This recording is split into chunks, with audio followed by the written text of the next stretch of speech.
तो पहला अध्याय समाप्त हुआ, दूसरा प्रारंभ होता है। सुखदेव जी कहते हैं, प्रलम्ब बकचाणूरतनावर्त महाशनैः मुष्टिकारिष्ट द्विविध पूतना केशिधेनुकैः अन्यैश्चासुर भूपालैर्वान भौमादिभिर्युतः यदूनां कदनं चक्रे बलीमागध संशयः। कंस तो बड़ा बलवान था, दूसरे ये जरासंध का जवाई रहा। तो जरासंध जो मगध के राजा थे, इनकी बहुत बड़ी सहायता प्राप्त थी। और जब ये क्रूर कर्म पर उतर आए कंस, तब वो जैसा आदमी होता है वैसी उसके पास मंडली जुट जाती है आकर के।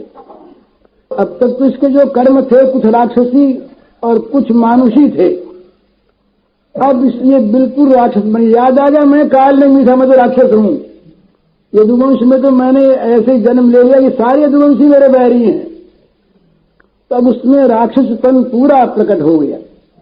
तो राक्षसीपन के प्रकट होते ही ये प्रलंबासुर, बकासुर, चाणूर, तनावर्त, अघासुर, मुष्टिकासुर, अरिष्टासुर, द्विविध पूतना, केशी और धेनुकासुर और ये बाणासुर, भौमासुर, जितने दैत्य राजा थे, ये सब के सब इसके पास आए, बोले हम तुम्हारी सहायता करेंगे, हम सब तुम्हारे सहायक। जिसे सो करो, कौन अपने लोगों के सामने बोलने वाला है। असुरों का एक बड़ा समुदाय संगठन हो गया वहां पर। तमाम असुर इकट्ठे हो गए और इकट्ठे होकर इन्होंने क्या किया, ये तय कर लिया, निश्चय कर लिया कि जितने यदुवंशी हैं इन सबको खत्म कर दिया गया, इनकी स्त्रियों को भी मार डाला गया। तो इन्होंने यदुवंशियों का नाश करना, यदुनाम कदनम चक्रे, इन्होंने यदुवंशियों का नाश करना प्रारंभ किया। तो लोग बड़े दुखी हुए। ते पीड़िता निर्विशु कुरु पंचाल के कयान शाल्वान विदर्भान निषदान विदेहान कौशलानपि। तो कहते हैं कि ये सारे यदुवंशी थर्रा गए, सारा यदुकुल कांप गया कंस के अत्याचार से। और ये सोचा कि अगर किसी को जीवित नहीं छोड़ेगा तो लोग भागने लगे।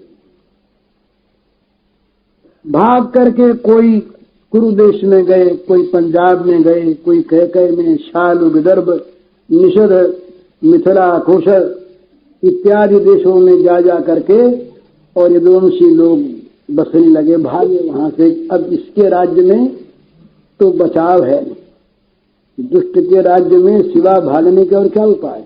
बल अपने पास है नहीं, सारा बल उसके पास। तो कंस महाबलवान और महाक्रूर, और फिर तमाम उसके सहायक सलाहकार मिल गए राक्षस, अत्यंत क्रूर।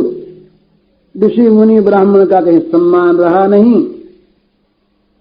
तो बस ये अत्याचार की पराकाष्ठा होने लगी तो सब लोग भाग गए। कुछ लोग चापलूस रहे, उन्होंने देखा कि अब हाँ मिलाओ तो रहो। तो ऐसे लोग एक मुरुंधान जाते परिपासते। कुछ लोग ऐसे जो थे वो ऊपर से उसके मन के अनुसार उसकी हाँ में हाँ मिलाकर रहे। तो चलो भाई देखा जाएगा, जो कुछ होगा सो कहाँ भाग के जाएं। तो उसके मन के अनुसार कब काम करते हुए कुछ जाति के लोग वहां रह नहीं गए। अब कंस ने क्या किया कि एक एक करके देवकी के 6 बालक मार डाले। ये कथा कई पुराणों में आती है, अभी देवी भागवत में भी आई है कि ये ब्रह्मा के जो मानस पुत्र थे मरीचि, उस मरीचि के 6 पुत्र रहे। तो ब्रह्मा जी की किसी बात को लेकर एक बार ही हंस पड़े।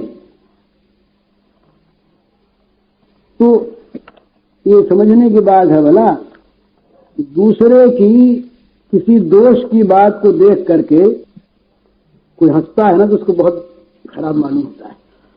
तो ब्रह्मा जी के मन में कोई क्रोध नहीं था, पर ब्रह्मा जी ने ये शिक्षा देने के लिए कोई आदमी किसी की दिल्लगी न उड़ावे, हंसे नहीं, किसी का जी न दुखावे, इसलिए उन्होंने शाप दे दिया ब्रह्मा जी ने कि तुम लोग असुर हो जाओ, राक्षस हो जाओ। जब शाप दे दिया तो बड़े घबराए हुए, तो ब्रह्मा जी के चरणों में गिरे, बोले महाराज कैसे बचाओ, भूल हो गई। तो भूल होने पर भी जो भूल मान लेता है उसके लिए रास्ता निकल जाता है, देर सवेर।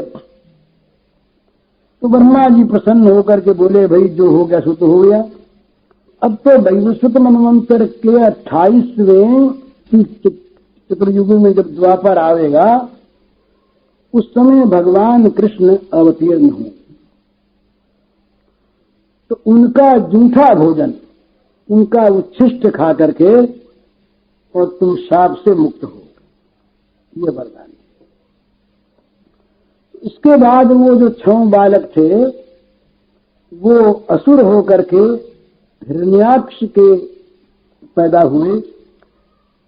हिरण्याक्ष के लड़के कालनेमी के यहां पैदा हुए। कालनेमी के 6 पुत्र हुए, पर इनका पूर्व संस्कार था, मरीचि पुत्र रहे ना, तो मरीचि के घर में होती थी भगवान की उपासना, तो ये बड़े प्रबल संस्कार थे। वो तो भाग्यवश उन्होंने इस प्रकार शाप प्राप्त कर लिया, पर संस्कार अच्छे थे, इसलिए अच्छे संस्कारों में रहना बड़ा अच्छा, न मालूम कब काम दे। तो अच्छे संस्कारों के कारण से ये हिरण्याक्ष के कुल में पैदा होकर के भी और ये भगवान की उपासना करते। तो हिरण्यकशिपु को, हिरण्याक्ष को बहुत बुरा लगा कि हमारे बच्चे और हमारे बैरी की उपासना करें। तो इन्होंने शाप दिया कि तुमको तुम्हारा बाप ही मारेगा, तुम बाप के घर में रह करके बाप का विरोध करते हो, तुम्हें तुम्हारा बाप ही मारेगा, ये शाप दे दिया। फिर वो देवासुरों के संग्राम में कालनेमी मारा गया, और ये कालनेमी के जो पुत्र थे ये सब सारे सुतल लोक में गए और वहां वे वहीं पर रहे। तो ब्रह्मा जी के 2 शाप रहे ना, 2 वरदान हुए। फिर एक तो ये असुर रूप में इनका बाप मारेगा और इनका उद्धार होगा भगवान का उच्छिष्ट खाने से। तो ये फिर भगवान के भक्त रहे, तो भगवान के मंगल विधान से ये देवकी के गर्भ में आए, जिससे भगवान का संपर्क प्राप्त हो जाए और फिर आगे जाके भगवान को प्राप्त हो जाए। ये भगवान ने पूर्व संस्कारों को लेकर कृपा की। तो वो जो है ये देवकी के 6 बालक हुए। इन 6 बालकों का उद्धार आवश्यक था, तो काल में ही रहा कंस बाप इनका, इसलिए कंस के हाथों ये 6 मारे गए उस शाप को सत्य करने के लिए। और इसीलिए नारद जी ने ये योजना की कि इन मरीचि पुत्र का उद्धार करना है। तो कहीं कंस को पहले ही भगवान ने मार हर दिया तो ये तो नहीं मरेंगे, इस बाप के हाथ से फिर न मालूम ये नया बाप कहाँ पैदा हुआ और कहीं इसकी मुक्ति हो गई तो मुश्किल होगी। तो नारद जी ने ये सब योजना बनाई कि जिससे कंस इनको मार डाले। कंस के हाथों ये मारे गए, एक हुआ। फिर जब ये देवकी जी याद कथा आएगी, दशम में देवकी जी रोई 6 बेटों के लिए बहुत पीछे, तो भगवान सुतल लोक में जा करके उनको लाए। उनको लाते ही देवकी जी के स्तनों में स्नेहवश दूध आ गया। उन्होंने भगवान का जो उच्छिष्ट स्तन था उसका दूध पिया, ये उच्छिष्ट भोजन किया, इससे उन 6 का उद्धार हो गया। तो ये इन 6 बालकों को कंस ने मारा। तो कंस के द्वारा 6 बालक मारे गए अब 7वें बालक जो हैं, यहां कहा हतेषु षट्सु बालेषु देवक्या उग्रसेना। सुखदेव जी कहते हैं कि उग्रसेन पुत्र के द्वारा, उग्रसेनी के द्वारा ये 6 बालक मारे गए। बोले उग्रसेनी क्यों कहा? बोले ऐसे हत्यारे का नाम भी नहीं लेना चाहिए, इसलिए उग्रसेनी कहा। कंस का नाम नहीं लिया सुखदेव जी ने। बोले बार बार कंस भगवान को नाम का, भगवान का नाम भी लेना चाहिए। उग्रसेन अच्छे थे, तो उग्रसेन का पुत्र ये कह दिया उग्रसेन का। तो सप्तमो वैष्णव धाम यमनंतम प्रत्यक्षते गर्भो बभूव देवक्या हर्षो विवर्धन। कहते हैं कि अब कंस ने जब 6 बालक मार डाले तो देवकी के 7वें गर्भ में वैष्णव धाम, यहां वैष्णव धाम का। तो वैष्णव धाम का अर्थ टीकाकारों ने किया है भगवान के अंश, अंश स्वरूप। वैष्णव को उसने कारण किया है। वो कहते हैं कि जो भगवान की सैया बने, भगवान के छत्र बने, भगवान का व्यजन बने, ये फणों से हवा करते हैं, अपने ऊपर भगवान को सजाते हैं, भगवान को अपने अंदर बसाते हैं, आश्रय देते हैं। तो ये भगवान के आश्रय स्थान है अनंत।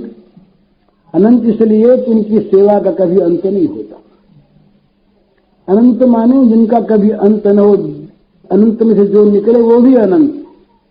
तो ये अनंत भगवान, इनकी सेवा अनंत। तो ये 7वें गर्भ में ये अनंत आए, शेष जी आए। इसलिए भी आए ये भाई रामावतार में तो ये छोटे भाई रहे लक्ष्मण जी, तो छोटे भाई रहे इसलिए आज्ञा जगह काम नहीं करवा सकते थे।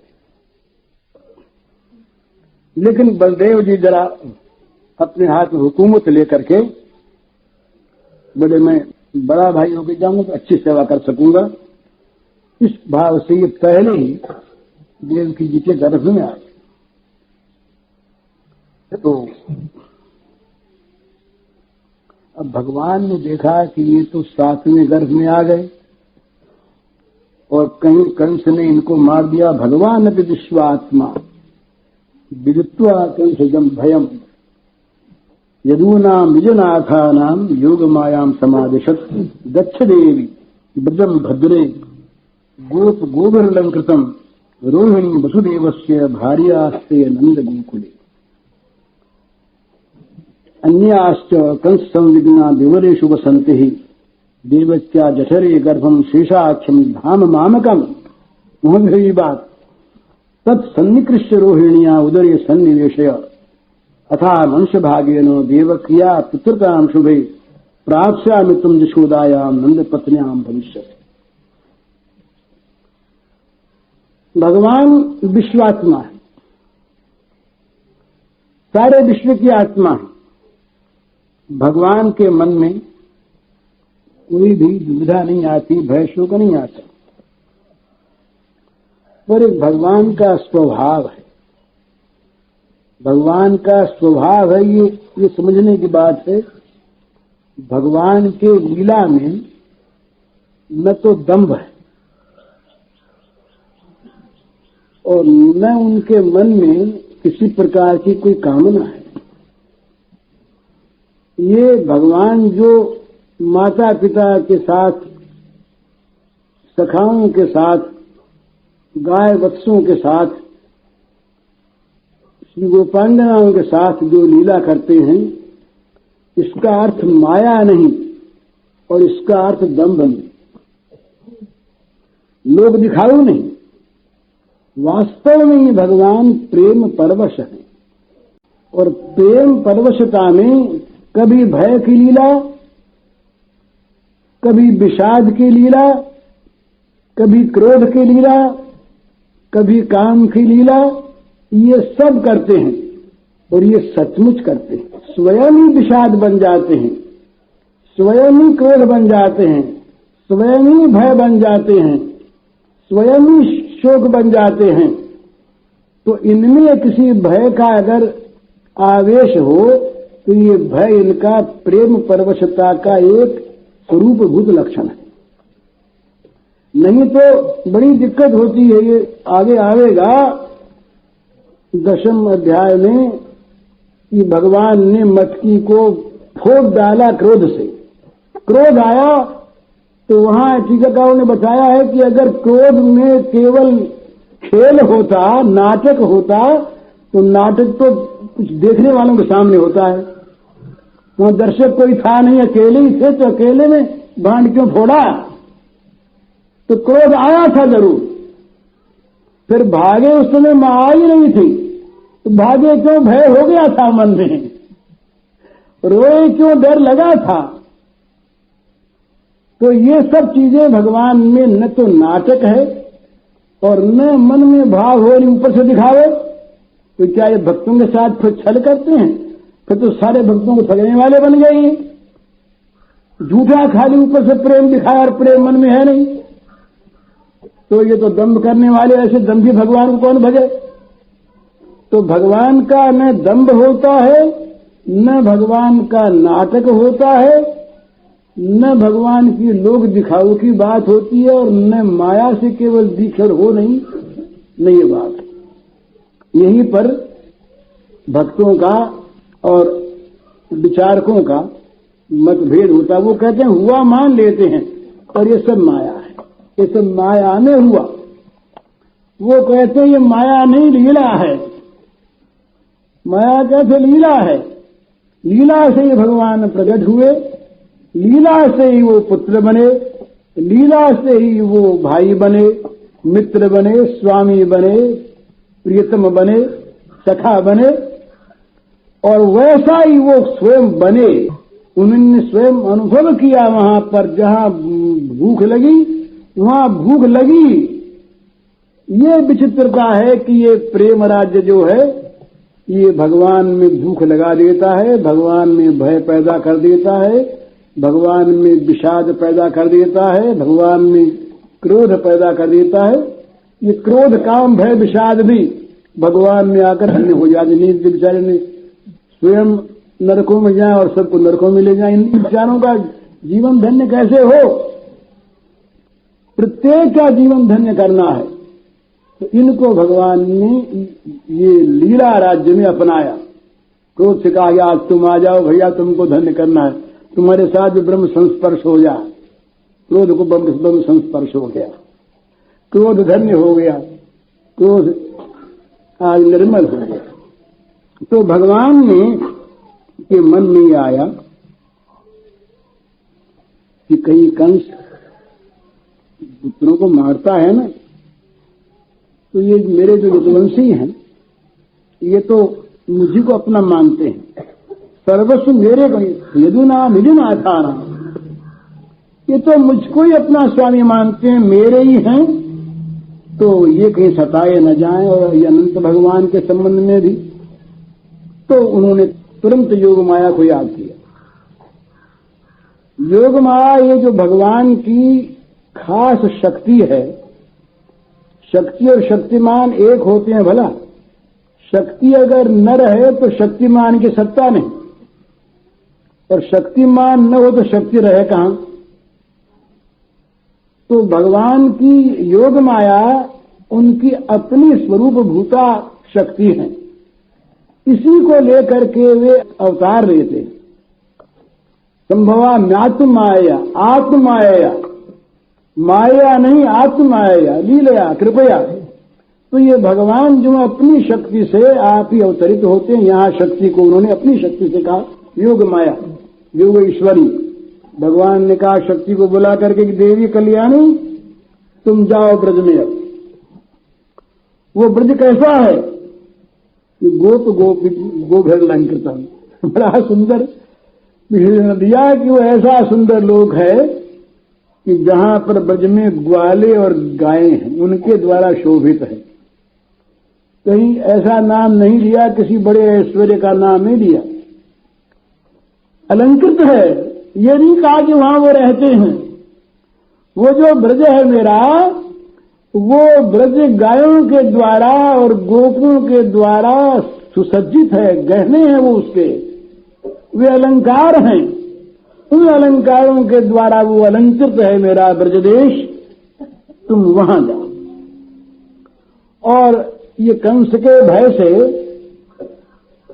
वसुदेव जी की रानियां भी जहां तहां भेज दी गई थी। तो वसुदेव जी की पत्नी रोहिणी और यशोदा जी में बड़ा आपस में प्रेम स्नेह था। तो रोहिणी जी जो हैं ये वहां ब्रज में वास करती हैं, और भी पत्नियां जो इनकी थी वो डर कर चाहे जहां गुप्त स्थानों में रहती हैं।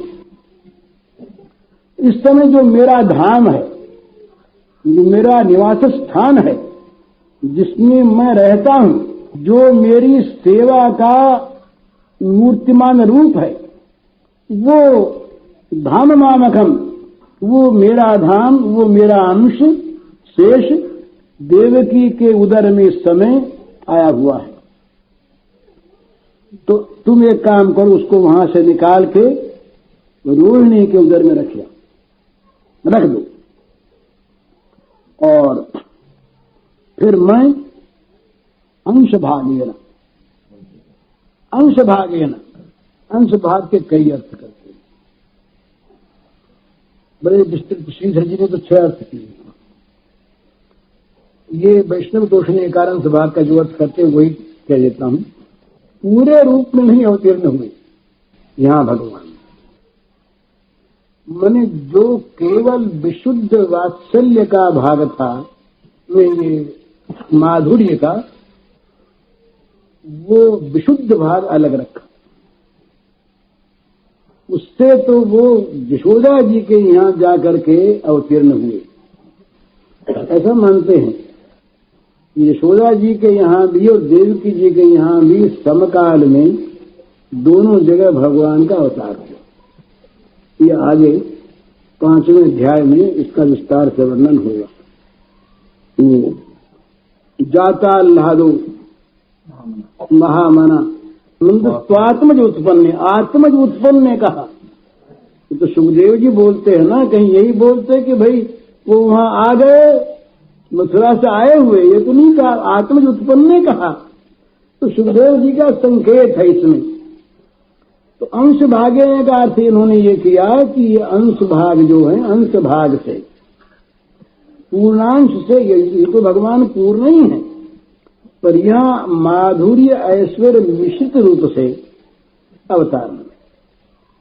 उनका अर्थ यह है कि ये ज्ञान बल क्रिया, ये जो भगवान की शक्तियां हैं, इन शक्तियों को साथ लेकर के भगवान वहां पर अवतीर्ण हुए। तो भगवान ने कहा, फिर कोई ने कहा कि ये बलदेव जी के साथ भी वो दूसरे से आ जाएंगे, हम आ जाएंगे। तो वो कहते हैं कि हे कल्याणी देवी, अब मैं अपने सारे अंशों के साथ, ज्ञान अंश, बल अंश, क्रिया अंश, इच्छा अंश, ऐश्वर्य अंश, इन सब अंशों के साथ मैं देवकी का पुत्र बनूंगा, और तुम नंद बाबा की पुत्री यशोदा के गर्भ से जन्म लेना। या अंश भाग्य में मैं वहां भी जाऊंगा और तुम वहां भी जन्म लेना। इसके बाद बोले महाराज फिर क्यों, अब उसको किसी को कोई काम भेजे तो उसके लिए इनाम पहले से निश्चित है। यह तो भगवान का स्वरूप होता ही, पर किसी से काम जो खाली काम ही बता दे उसको, तो काम करने वाले को तो काम ही करना है, उसको कोई लेना देने की उसकी इच्छा नहीं। पर काम बताने वाले का ये कर्तव्य होता है, वो तुम्हें क्या देंगे, कोई बड़ी बड़ी चीज बता दे।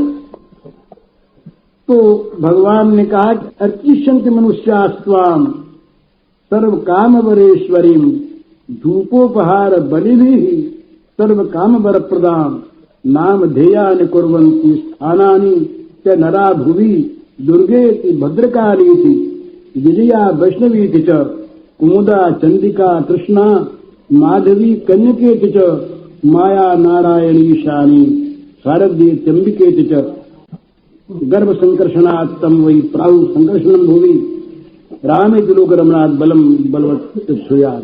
कहते हैं कि तुम जाओ और जा करके ये मेरा काम करो, तो मैं तुम्हें वरदान देता हूं। तुम मेरी शक्ति हो ना, तो मेरे समान तुम में बात आनी चाहिए।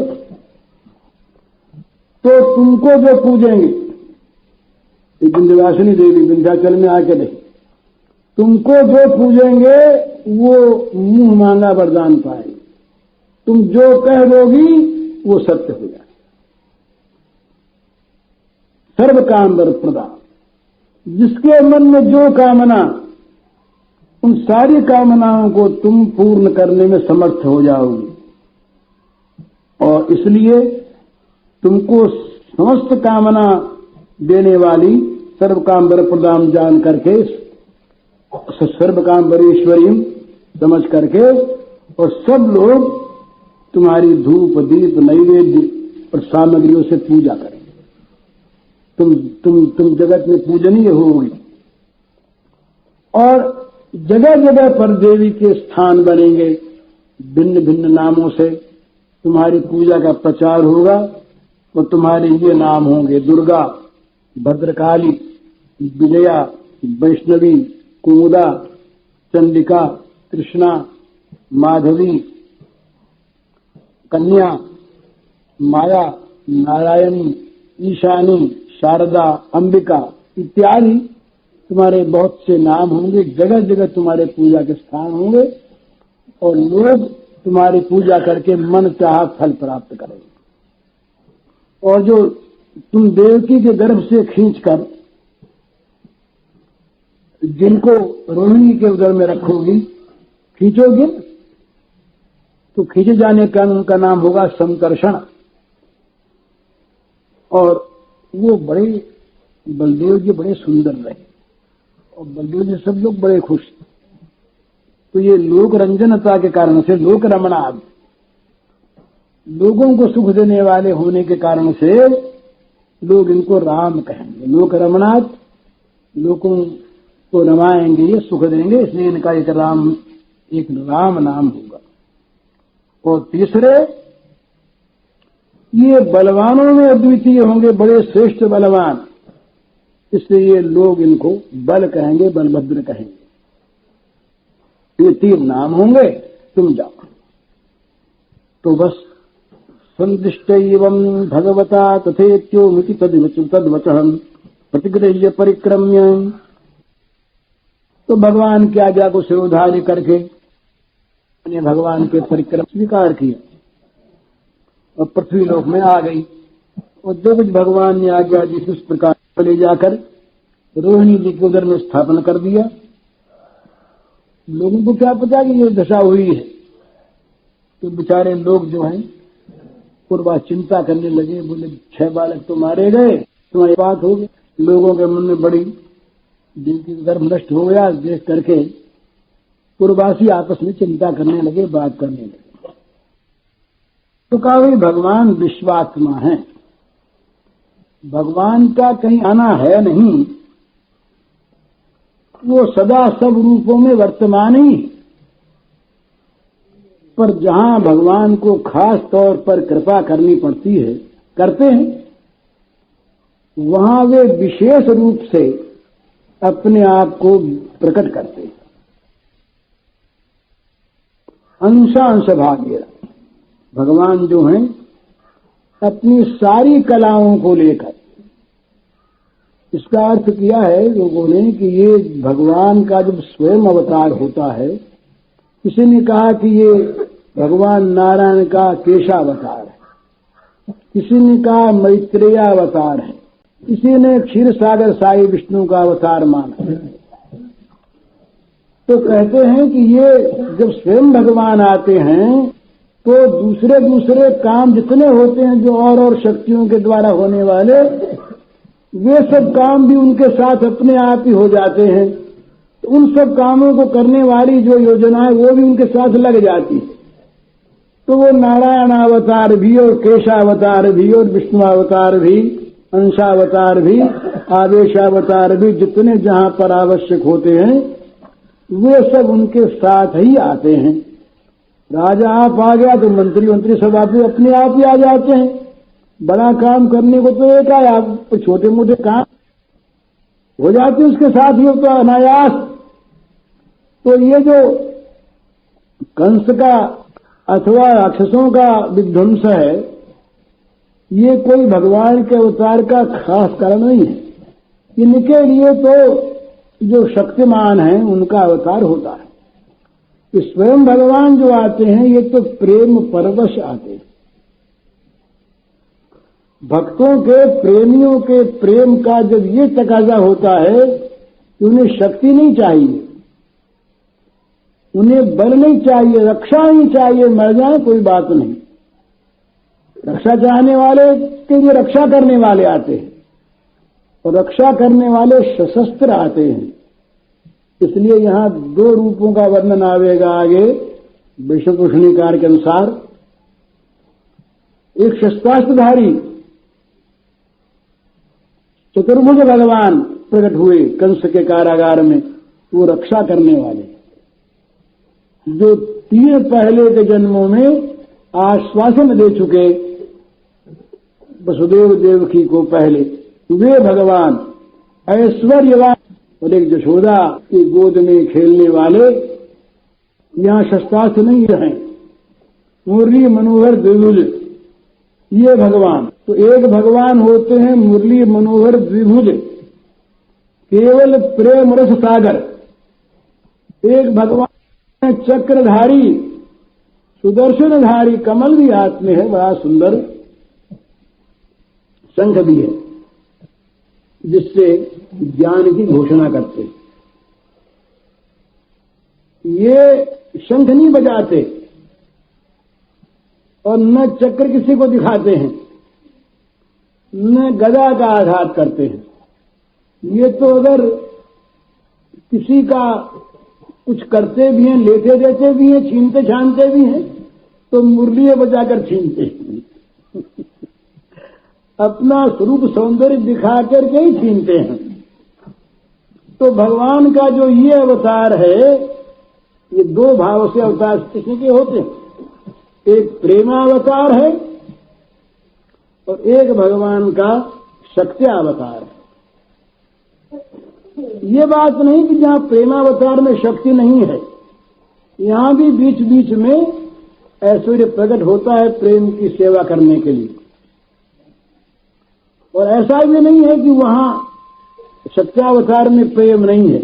भगवान नित्य पूर्ण है ना सब तरह से, लेकिन जहां बिल्कुल प्रेम है वहां प्रेम की प्राधान्यता है, और जहां शक्त्यावतार है वहां ऐश्वर्य की प्रधानता है। ऐश्वर्य नहीं भय है। यहां तो भय हट जाता है, वहां से भय भगवान, वहां से तो भय के मारे भगवान भाग आए, और यहां भय देने वाले जो आए उन सबको गति दे दी। भय देने वाले यहां आए पर ये डरे नहीं, तो गोद में चले गए। ये कथा आवेगी जब पूछना आई और वो लक्ष्मी जी इसके समान रूपवती बन करके आई, बड़ी सुंदरी। तो ये सब गांव वालों ने देखा कि ये नंद बाबा के यहाँ जो बच्चा हुआ है ना, वो कोई बड़ा भाग्यवान बच्चा है, और ये नारायण की कृपा से मिला है उनको। ये नारायण के सब उपासक रहे यशोदानंद बाबा। तो बोले ये लक्ष्मी जी वरदान देने आती आया करती हैं, ऐसे आया करती थी। तो वो कभी कभी जीव जाता था इन ब्रजवासियों को, कुलवासियों को। पूतना आई सज धज करके बड़ी लक्ष्मी जी बनकर, तो उन्होंने समझाया कि लक्ष्मी जी आई, ये वरदान देने आई। तो किसी ने रोका नहीं, नंद के द्वारपालों ने भी नहीं रोका। बोले ये तो लक्ष्मी जी आई है, और बता दिया, बोले वो प्रसवागार वहां है माता जी, आप वहां जाइएगा, उस तरफ बाएं तरफ जाइएगा, वैसे घर ऐसे बना हुआ है। बता के भिजवा दिया उनको। क्या भगवान जानते नहीं थे कि पूतना है? मारने आई थी, विहंसया, हिंसा करने की वृत्ति से आई थी, पर भगवान उससे डरे नहीं। मां को प्रेरणा की, यशोदा को, यशोदा मैया ने देखा ये तो लक्ष्मी है, तो बच्चे को प्यार करके वरदान दे देगी, तो उठा के गोद में दे दिया, भय से भागे नहीं, भय के गोद में चले गए और भय को भय शून्य कर दिया, अपनी गति दे दी। मां चुकी गति नहीं चाहे कृपालु ज्यादा बराए। तो ये भगवान का जो प्रेमावतार ये ब्रज का, शक्त्यावतार ये मथुरा का। तो यहां भगवान ने कहा कि मैं जब ये अवतार लेता हूं तो सारी कलाओं को, सारी शक्तियों को, सारे अंशावतारों, आवेशावतारों, नारायणावतार, मैत्रेयावतार, विष्णु के अवतार, क्षीर सागर साई के अवतार, इनके जितने काम हैं वो सारी उस मेरी शक्ति के अंदर आकर सन्निहित हो जाते हैं। तो उन्होंने, भगवान ने अब सोचा कि ये अब अवतार लेना है, तो अपने अंशांश भागे न सारे अंशों को लेकर के भगवान क्या किया उन्होंने कि वसुदेव जी के मन में आ गए। मन आनक बिंदु है अभिवेश, मन में प्रवेश किया। ये भगवान उनके शुक्र में प्रविष्ट नहीं हुए। ये जो सृष्टि है भगवान का उदय, ये सृष्टि नहीं, सजन नहीं, आविर्भाव है। भगवान वसुदेव जी के मन में आ गए, उनको मन में दिखाई दिया कि भगवान आ गए। भगवान उनको मन में दिखे प्रत्यक्ष, भगवान ने मन में प्रवेश किया।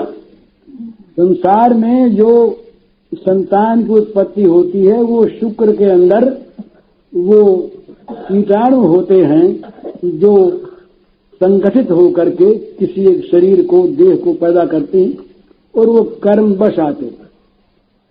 यहां जो भगवान का अवतार होता है इसमें तीन बात है।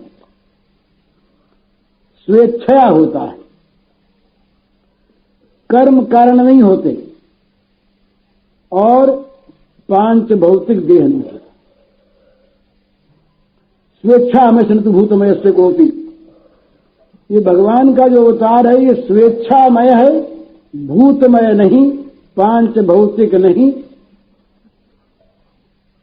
तो ये भगवान का जो शरीर है, ये शरीर माता के गर्भ में बनता नहीं। बनता होता तो ये आगे आवेगा। चतुर्भुज कैसे प्रकट होते वहां पर? बालक रूप में चतुर्भुज, शंख चक्र गदा पद्म लिए, बिल्कुल नई चीज, आज तो सुना नहीं किसी ने।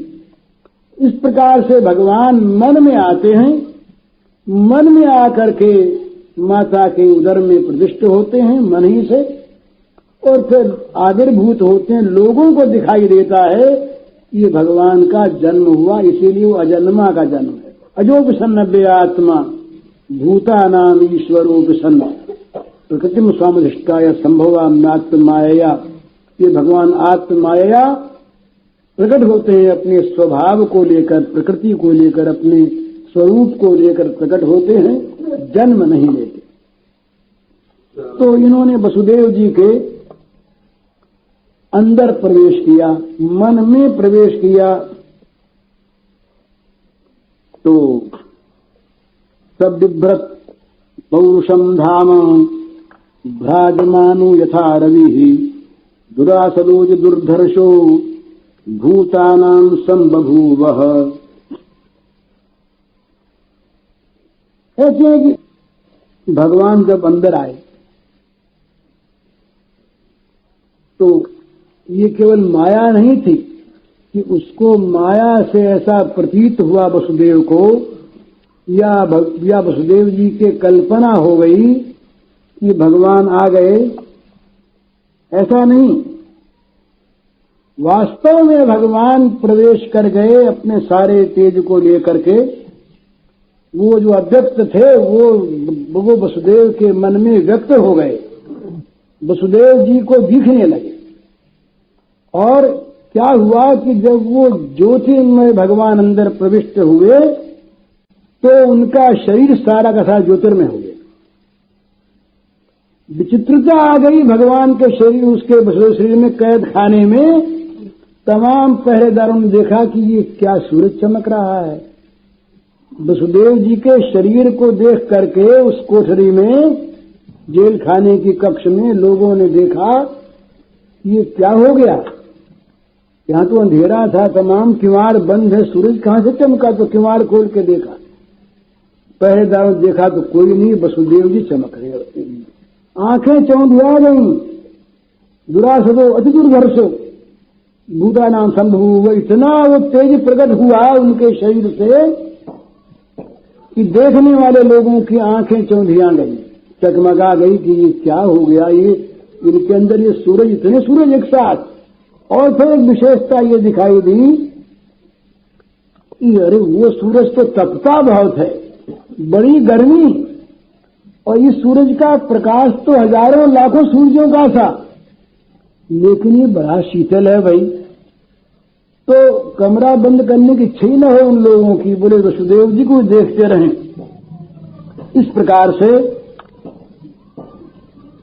ततो जगन्मंगलमच्युतांशम समाहिते समाहितुम शूरसुतेन देवी दधार सर्वात्मकमात्मभूतम काष्ठा यथानंदकरम मनस्तः सा देवकी सर्वजगन्निवास निवास भूता नितराम नरेजे भोजेन्द्र गेग्निशिखे वरुद्धा सरस्वती ज्ञान खले यथा सती।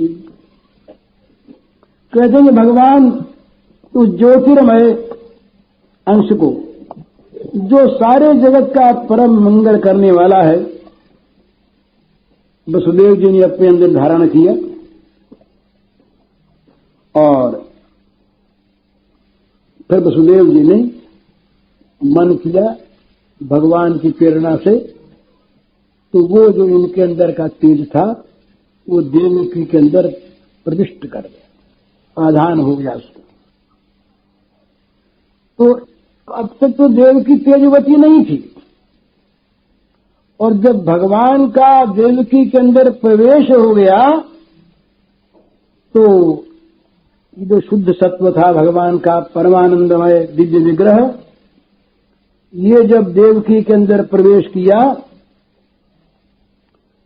तो देवकी भी चमक उठी। उन्होंने सर्वात्मा आत्मस्वरूप भगवान को धारण कर लिया ना अपने अंदर, तो भगवान देवकी के अंदर आकर के देवकी के देह को भी चमका दिया, और जैसे पूर्व दिशा चंद्रमा को धारण करती, इसी प्रकार से शुद्ध सत्व से संपन्न देवी देवकी ने और सर्वात्मा और आत्मस्वरूप भगवान को अपने अंदर धारण किया।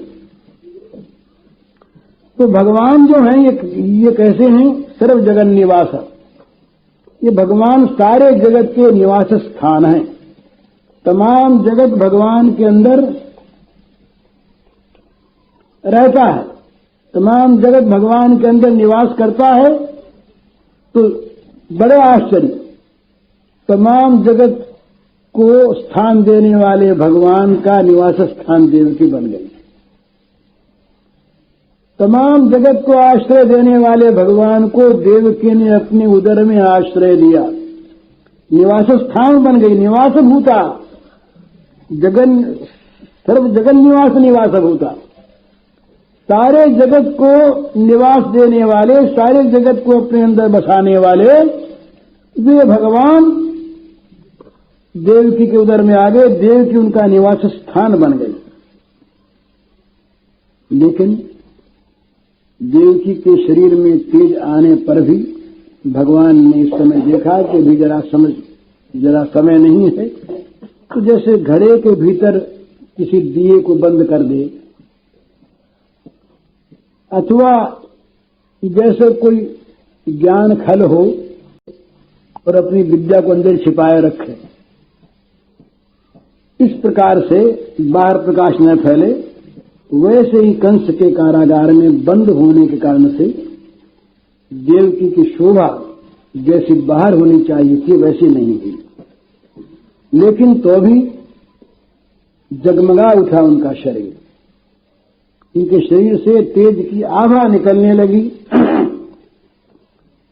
पहरेदारों ने देखा कि देवकी जी भी बदली, तो भोजेन्द्र वो ताम वीक्ष कंस प्रभयाजतांतराम विरोचयन्तीं भवनं शुचिस्मृताम् आहैष में प्राण हरो हृदय गुहाम ध्रुम श्रुतो यन्न पुरेयमीदृशि।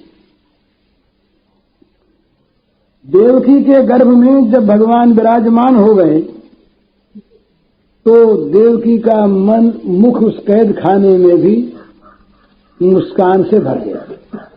देवकी के चेहरे पर हंसी आ गई और उसके शरीर की कांति से वो कैद खाना जगमगाने लगा। तो बीच बीच में कंस आया करता था और अब जरा विशेष आने लगा था और आदमियों को भी भेजता रहता कि देखो क्या हाल है, क्या बात है। तो एक दिन कंस आया, कंस ने दूर से देखा, बोले पहरेदारों से कहा, बोले क्या बात है, अंदर बत्ती वत्ती क्यों जला रखी, इतना प्रकाश क्यों हो रहा है। तो पहरेदार बोले महाराज प्रकाश हुआ से कुछ नहीं है, वो तो कोठरी बंदी है। बोले बंद कैसे, देखो बाहर उजियाला आ रहा है तमाम। खोला, देखा तो देवकी जी जगमगा रही। देवकी जी के शरीर से एक बड़ी आभा निकल रही है और उनकी कांति से सारा कैद खाना जगमगा उठा है। अब तो कंस के मन में बात जस गई। कंस ने सोचा कि बस अब की बार ये मुझको मारने वाला आ गया मालूम होता है। ये प्राण हरो हरि, मेरे प्राणों को हरण करने वाले जो हरि हैं वे इस गर्भ में अब आ गए हैं। क्योंकि इससे पहले तो मैं कई बार आया, देवकी तो बच्ची छोटी सी मेरे गोद में खेली, मैंने इसको लालन पालन किया और अब तक देखता रहा। ये तो बड़ी, अब जेल खाने में तो ये तो पड़ी हुई और बड़ी क्षीण और बड़ी मलिनांगी हो रही थी और इसका तेज घट गया था और अब तो ये जगमगा रही है। तो ये इसका तेज नहीं है, ये मालूम होता है वो जो मेरे प्राणों का ग्राहक जो विष्णु है, मेरे प्राणों को लेने के लिए तैयार, बस वही इसके अंदर आ गया है। ये बात निश्चित मन में उसने समझ ली। तो सोचा अब क्या करें, फिर क्या कर। अब वो भगवान आ गए ना, अब इसकी बुद्धि, अपनी बुद्धि काम नहीं करती। अब तो भगवान जो कराते हैं वही करेगा। ये पूतना आदि को भेजेगा तो ये भगवान की इच्छा से उनका उद्धार करने का मौका। भगवान ने जिसको मारा उसको तारा।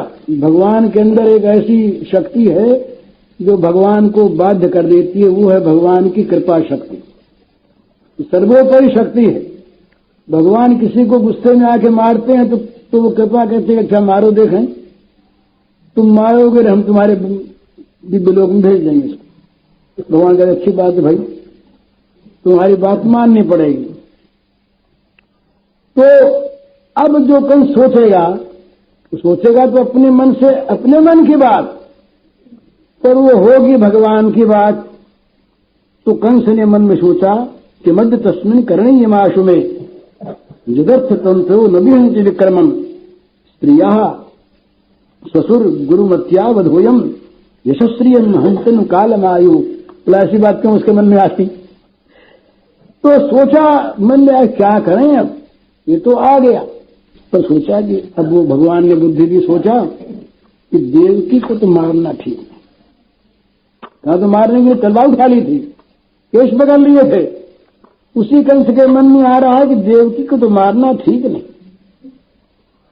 क्योंकि हम वीर हैं और वीर पुरुष स्वार्थ बस अपने वीरत्व को, पराक्रम को किसी स्त्री को मार के कलंकित कर ले, उचित नहीं, इसको नहीं मारना।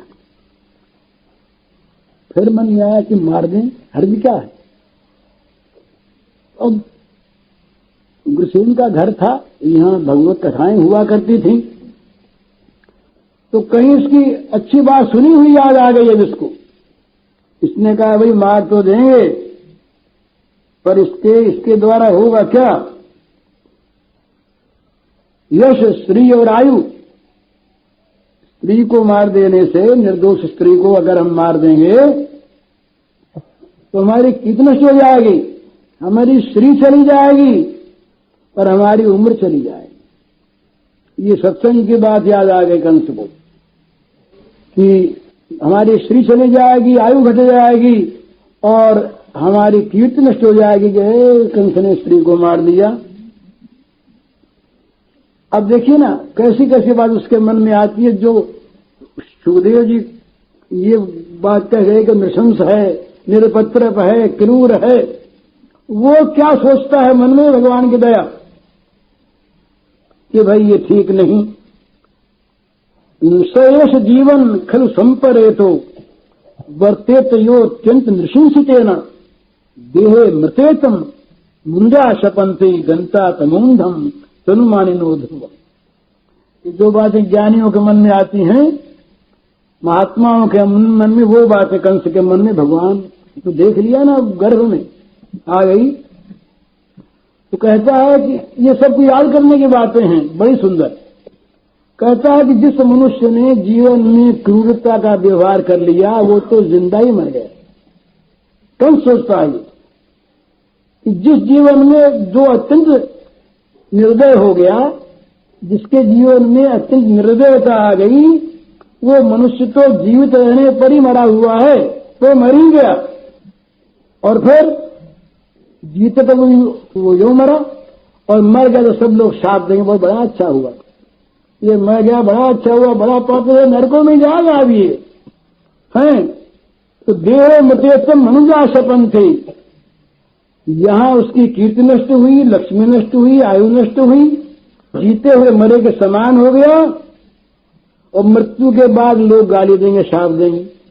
और वो इतने में नहीं, गंता तमूंधम तनुमानिनो ध्रुवम, फिर वो नरकों में जाएगा। जो क्रूरता का व्यवहार करेगा वो घोर नरकों में जाएगा, जिनमें जो अत्यंत देहाभिमानी जाते हैं उन घोर नरकों में हो जाएगा। तो क्रूरता करने वाले के लक्ष्मी का नाश, उसकी आयु का नाश, उसकी कीर्ति का नाश, वो जीते हुए मर गया, लोग उसको गाली देंगे, शाप देंगे, मरने के बाद कोई भला नहीं कहेगा और नरकों में जाएगा। तो कहते हैं कि इस प्रकार कंस के मन में सद्भाव सद्विचार आ गया। तो इति घोरतमाद भावात सन्निवृत्त स्वयं प्रभु आस्ते प्रतीक्षम तज्जन्म हरिर वैरानुबंधक। इस प्रकार से वहां आज वो चाहता देव को मार सकता था, आज कौन रोकता, रोकने वाला था नहीं, कैद खाने में बंद रही। किंतु स्वयं ही भगवत कृपा से वो इस प्रकार सद्विचार वाला हो गया। मंगल चिन्ह हाथ में पहने हुए, कंकण पहने हुए जो बहन को मारने के लिए तैयार हो गया था, वो आज बैरी को आया हुआ देख करके भी और उसको मारने से निवृत्त हो गया। तो इसका क्या कारण है? बस वही कारण है कि भगवान, उसके अंतर में आज भगवान का प्रवेश हो गया है। देवकी के अंतरंग में आज भगवान आ रहे हैं। तो भगवान के दर्शन की बात तो अलग रही, जिसके अंतर में भगवान है उनका दर्शन करने से भी मनुष्य की बुद्धि पवित्र हो जाती है, कंस सलीखे की भी। औरों की बात अलग नहीं। जो स्वभाव से क्रूर, पाप जिसका स्वभाव, हत्या जिसका स्वभाव, इस प्रकार का जो क्रूर निर्लज्ज कंस, वो आज देवकी के सामने सद्विचार से संपन्न हो गया। ये भगवान के अंदर में आने के बाद देवकी के दर्शन का ये प्रभाव है। तो अब वो बैर भाव से और भगवान के जन्म की प्रतीक्षा करने लगा और इसी को मारना है। देवकी को क्या मारना है, ये जन्मेगा इसी को मारेंगे। तो भगवान के प्रति उसने दृढ़ बैर भाव कर लिया, बैरानुबंध कर दृढ़ बैर भाव करके, और अब ये उनके जन्म की प्रतीक्षा करने लगा। आसीनः तम विशंस्तिष्ठन् भुंजान पर्यटन नहीं चिंतयानो ऋषिकेश मपश्यत तन्मयम जगत। बड़ा सुंदर भाव। लोग पूछा करते हैं कि भगवान का चिंतन कैसे हो, भगवान का दिन रात चिंतन कैसे हो, कोई उपाय बताओ। तो ये निकृष्ट उपाय है,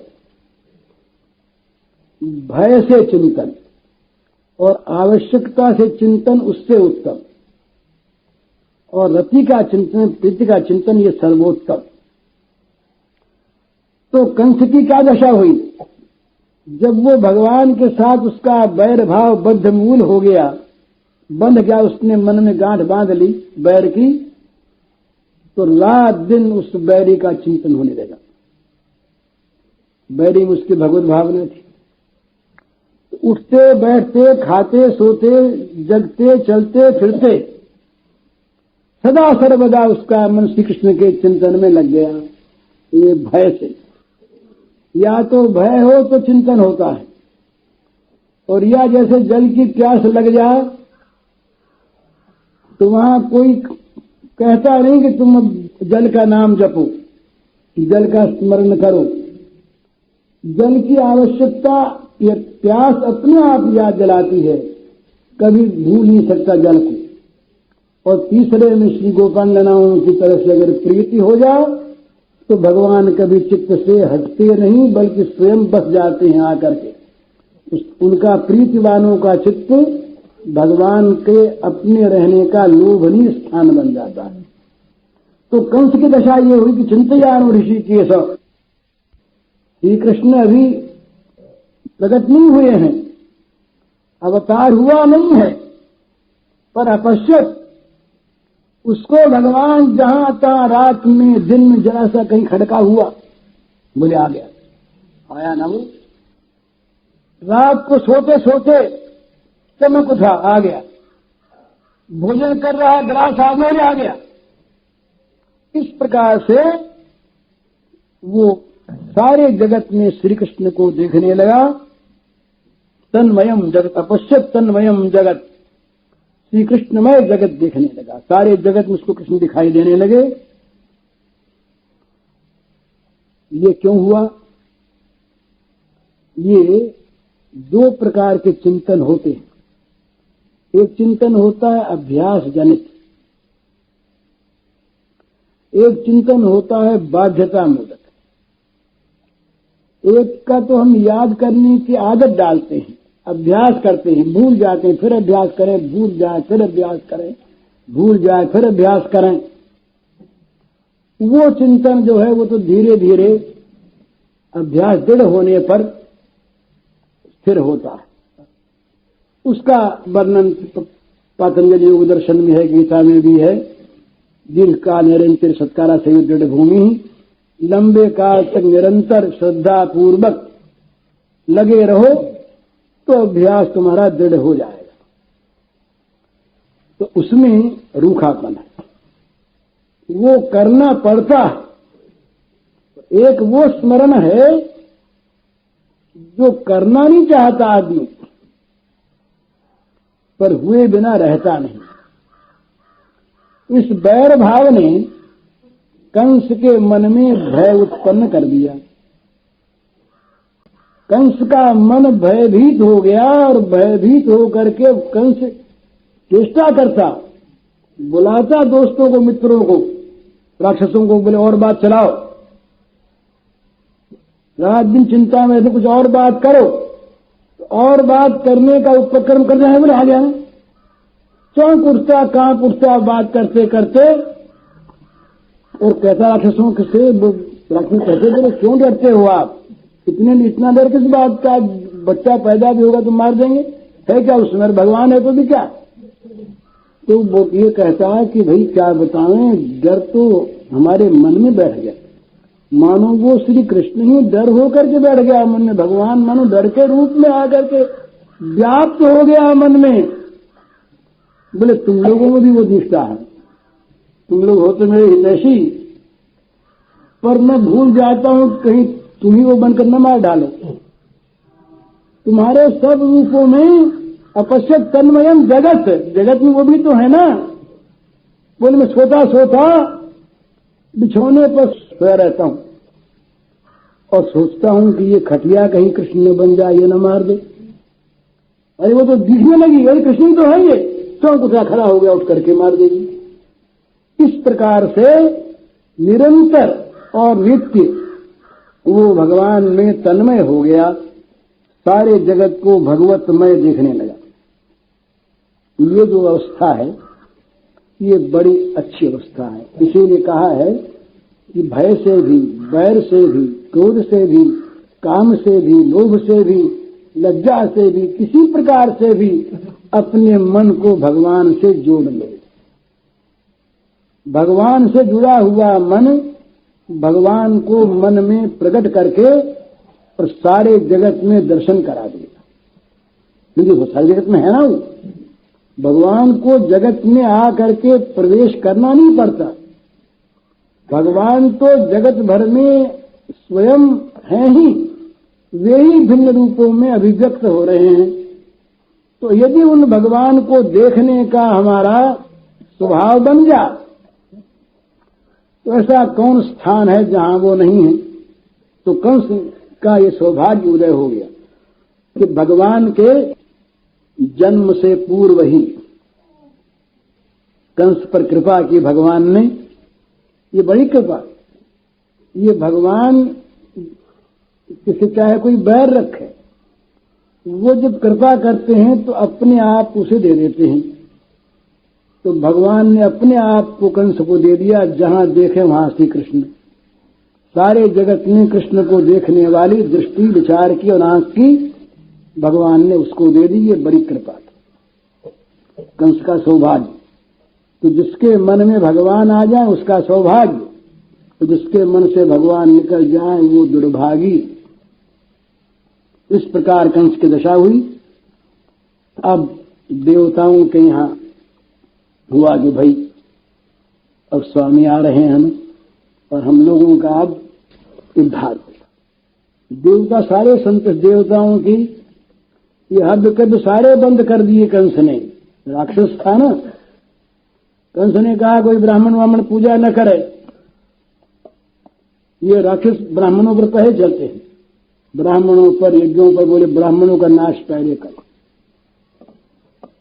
और जहां भगवान का शक्त्यावतार है वहां ब्राह्मणत्व रक्षा के लिए होता है। ये वहां शंकराचार्य जी ने लिखा है गीता की भूमिका में, ये जहां पर कि ये भगवान का अवतार क्यों होता है कि ब्राह्मणत्व की रक्षा के लिए। ब्राह्मण रहेंगे तो वर्णाश्रम रहेगा, वर्णाश्रम रहेगा तो जगत में सुख मंगल रहेगा।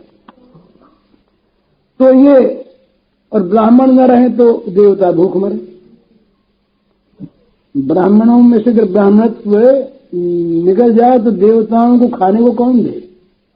अरे देते हैं दूसरे, पर ब्राह्मण के द्वारा मिलता है उनको। तो देवताओं ने देखा कि अब मंगल हो गया। अब तो भगवान, अब कंस भी जान गया, देवता सब आए हुए थे ही यहां पर और वहां भी थे। तो देवताओं ने अब सारी ये गतिविधि जानते थे क्या हो रहा है। तो जब कंस डर गया और भगवान का प्रवेश हो गया देवकी जी के उदर में, तो देवता प्रसन्न हो गए। देवताओं के मन में आश्वासन आ गया और देवता लोगों ने कहा कि अब भगवान की स्तुति करें। तो गर्भस्तुति। तो कहते हैं कि ब्रह्मा भवश्च तत्र इत्य मुनिभिर्नारदाधिभिः देवैः सानुचरैः साकं गीर्भिर्भूषणमयूरयन्। सुखदेव जी कहते हैं कि परीक्षित, देवता इकट्ठे हुए। शिव जी को बुलाया, ब्रह्मा जी ने बोले अब चलो मौज हो गई। तो शंकर जी और ब्रह्मा जी के साथ लेकर के सारे देवता अपने सारे देवताओं के साथ गया और फिर ऋषियों को भी बुलाया। नारद जी ने देखा कि सारा काम तो हमने बनाया है, नहीं तो बनता कैसे। नारद जी बड़े प्रसन्न, तो नारद जी भी साथ आए। मुनिभिर नारदाधिवी, नारद संत कुमार आदि समस्त देवता, और वहां कैद खाने में आ गए। अकस्मात कैद खाने प्रकट हो गए तो उनको दिखाई नहीं दिया, पहले बड़े दाल को नहीं दिखाई दिया, सुनाई भी नहीं दिया। सारे देवता आ गए वहां पर आकर के।